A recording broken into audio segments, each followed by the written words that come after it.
Mesdames et messieurs, bonsoir.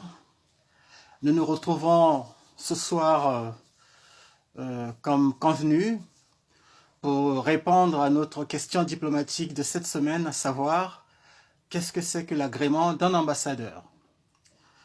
Dans les précédentes émissions, nous avons vu les relations bilatérales, la différence entre la diplomatie bilatérale et la diplomatie multilatérale.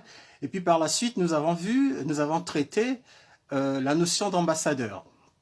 Alors, lorsqu'il y a nomination d'un ambassadeur, il y a ce qu'on appelle l'agrément d'un ambassadeur. Alors, la question que nous allons répondre ce soir, c'est justement la question de l'agrément d'un ambassadeur.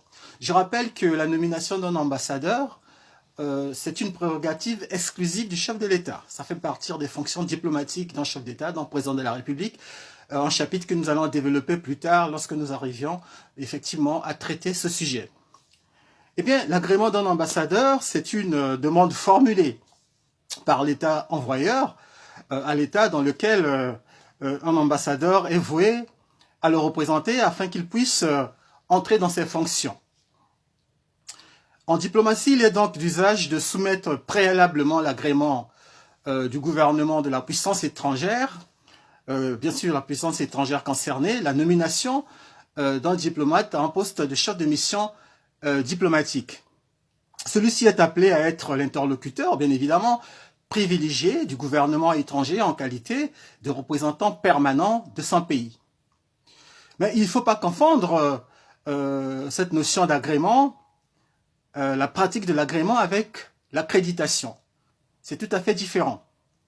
L'article 4 de la Convention de Vienne sur des relations diplomatiques de 1961 stipule que l'État accréditant doit d'abord s'assurer que la personne qu'il envisage d'accréditer comme chef de mission diplomatique auprès de l'État accrédité a reçu bien évidemment l'agrément de l'État accréditant.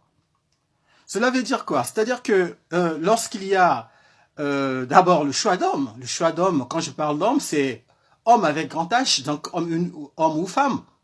Un chef de l'État peut envisager, nommer une personnalité à ce poste. C'est ainsi que le ministre des Affaires étrangères de l'État accréditant prend attache avec le ministre des Affaires étrangères de l'État accréditaire pour envoyer une lettre en courrier pour dire « Mesdames et messieurs, monsieur le ministre, notre gouvernement a l'intention d'envoyer monsieur Juste Makerowondo, par exemple, en tant qu'ambassadeur de notre pays chez vous. » Point. Et cette demande est examinée. Et il y a deux possibilités, soit l'État de la demande, l'État qui compte recevoir l'ambassadeur, a deux options, soit accepter ou refuser. Dans l'hypothèse où l'agrément est accepté, il y a toute une procédure à suivre parce que par la suite, il y a le chef de l'État qui nomme officiellement, qui signe un décret pour nommer monsieur Juste Makerowondo en tant qu'ambassadeur de tel pays à tel pays, et informe lors d'un conseil de ministres l'ensemble du gouvernement de cette nomination, parce que c'est très important cette procédure, parce que cette nomination, évidemment, ce décret sera publié dans le journal officiel de la République. C'est ainsi que, discrètement, avant de prendre ses fonctions, le nouvel ambassadeur doit se rendre dans l'État accréditant pour, avec une copie, ce qu'on appelle une copie de lettre de créance, une copie des lettres de créance pour transmettre au ministre des Affaires étrangères, qui doit prendre attache avec le protocole du chef de l'État, effectivement, pour préparer un entretien, parce que avec ces copies de lettres de créance permet effectivement au protocole avec les services de la présidence de la République, du chef de l'État en question, de préparer une réponse appropriée effectivement à la lettre de créance du nouvel ambassadeur qui va y arriver. Ça, c'est dans l'hypothèse où l'agrément est accepté.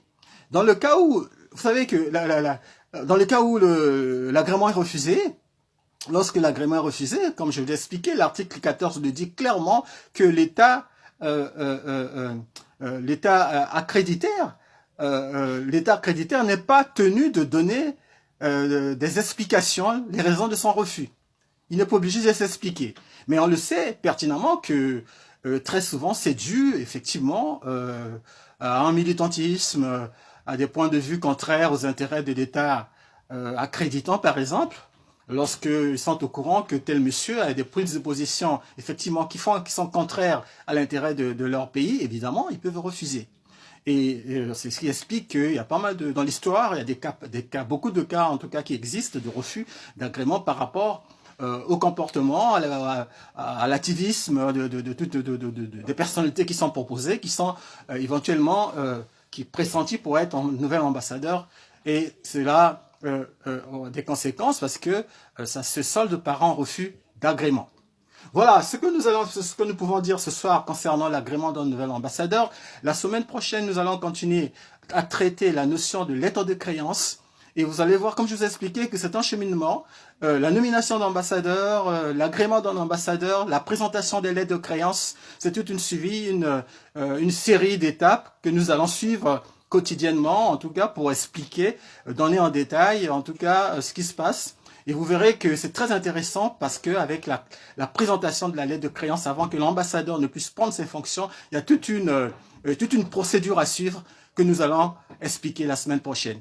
Mesdames et messieurs, je vous remercie de votre attention. En tout cas, si vous avez aimé cette vidéo, partagez-la massivement pour des encouragements, comme je l'ai toujours dit, et je serai toujours là pour vous servir, vous donner des explications sur ces notions diplomatiques, pour permettre à toute personne qui s'intéresse à la diplomatie de comprendre ces enjeux diplomatiques. Je vous remercie et bonne soirée chez vous. Merci, à bientôt.